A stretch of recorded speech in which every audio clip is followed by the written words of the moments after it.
how do you make labyrinths in D&D? Hey everybody, today we're going to talk about labyrinths in D&D, and specifically how to make them. And the point is that labyrinths are super fun, and they are stunningly intriguing for players and DMs alike, but they're also very hard to make. Anybody who's ever tried to make one knows. So today I come with a recipe, which I recently tested out in my campaign, on how to make a labyrinth quickly, easily, and one that will keep your players engaged for the duration of the encounter. Labyrinths and mazes are two different things. A labyrinth can have multiple entrances and or exits, whereas a maze only has one entrance and exit. But it doesn't matter because the recipe I will teach you now works for both of them. What someone might do to make a labyrinth is they make a really huge map and have the players go through it, which wouldn't really work because it would just tire everybody out and it would be pointless. Or make one table of random encounters, a huge table of random encounters, and say that, okay, for example, every crossroad you run into has a random encounter, which could be a monster or a trap or some role-playing thing or some treasure or whatever. The problem with this second approach is that it would get tiresome really quickly and repetitive, and it would lack the punch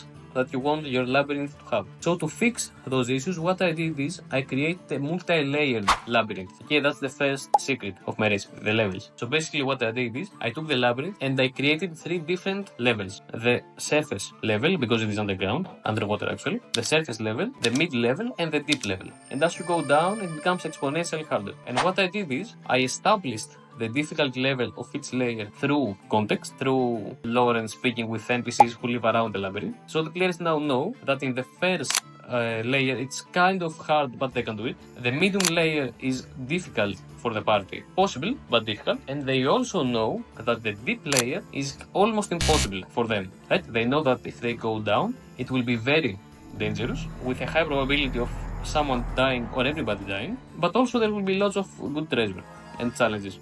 So by doing this, what I have achieved essentially is that the players can stop wherever they want, which means they will never feel unfulfilled, right? Because sometimes an encounter can be too easy, and maybe the players would like to do more, but there is no more to do.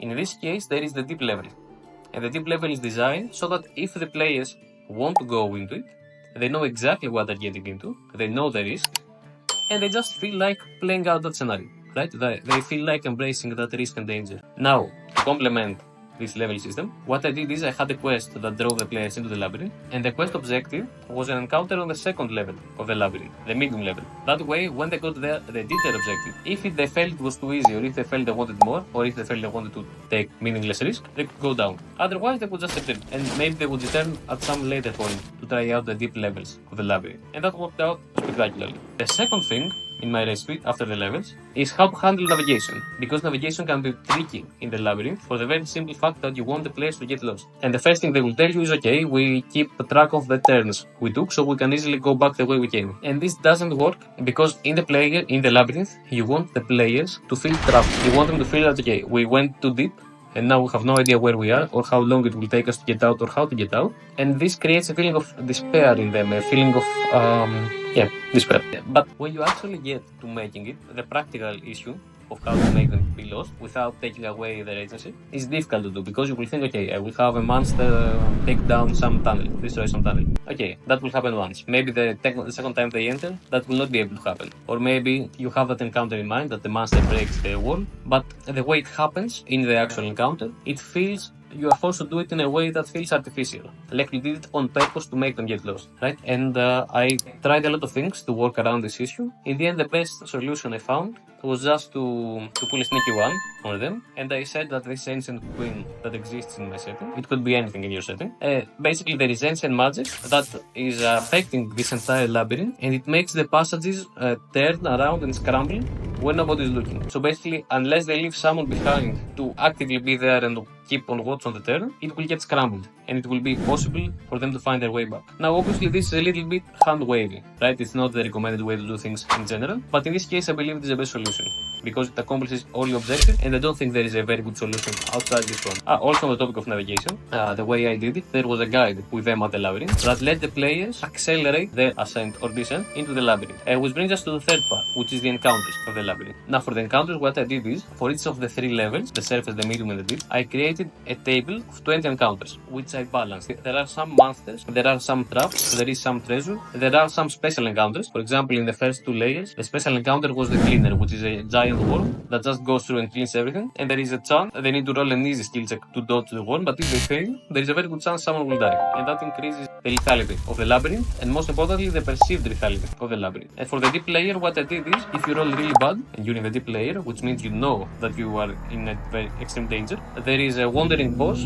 which is impossible for the party to beat, right? My party was 4th level when they went into this thing, and there were like 6 of them, and the boss I put in had a challenge rating of 17, so it was basically impossible, and they would have to run. So you can see in my tables with encounters, the balance that I have designed for my players, right? Because I know what they want, I know what balance they're familiar with and comfortable with. For your party, if your party veers more towards exploration, let's say, you could add some encounters that are more exploration based, decrease some monsters. Or you could add more role-playing encounters, maybe some monsters that can talk, or maybe a goblin that is magical and has some trial for them to speak, or a riddle, or stuff like that, right? The possibilities are endless. What I give you is the framework, and with the framework, it's very easy to fill in the gaps and just plug in the encounters that you want for your party. And you can use what I am using as a reference. Now, when it comes to the difficulty, for my party, as I mentioned, of level 4 characters, where there are like 5 or 6 of them per session, the first level had monsters ranging from a difficulty of challenge rating 2 to 4, right? Or 3 to 4, something like that. So the idea is that they're kind of challenging, but not so much. The second level had monsters and other encounters ranging from difficulties 5 to 7. And the idea here is that these are challenging encounters. They can get through a few of them because they're powerful, because they're players, because they're 6 of them versus 1 monster. But it will sap at their resources, right? They will probably not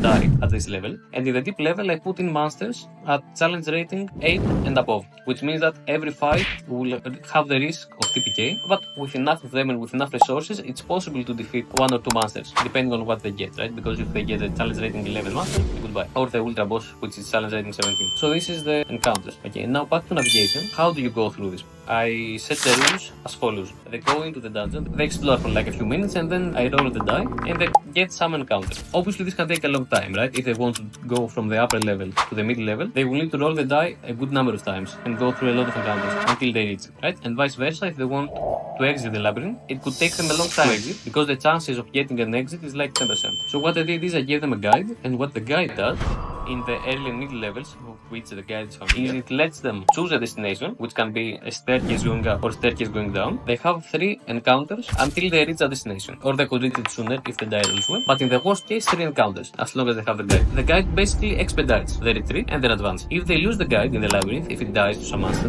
they're in big trouble, because then to escape, if they're lucky, they can do it quickly. If they're not lucky, it can take a really long time. And at a very long time, they will probably run out of resources, and some people might die. So overall, this was my recipe for Labyrinths. I used it at my campaign, and it went really well, so I believe I did a pretty good job, and I would advise you to follow it as well, or at least experiment a bit. And most importantly, don't forget to add reward to your labyrinth. My name is Valerios, I'm a professional fantasy author, and this is Seabreeze Games.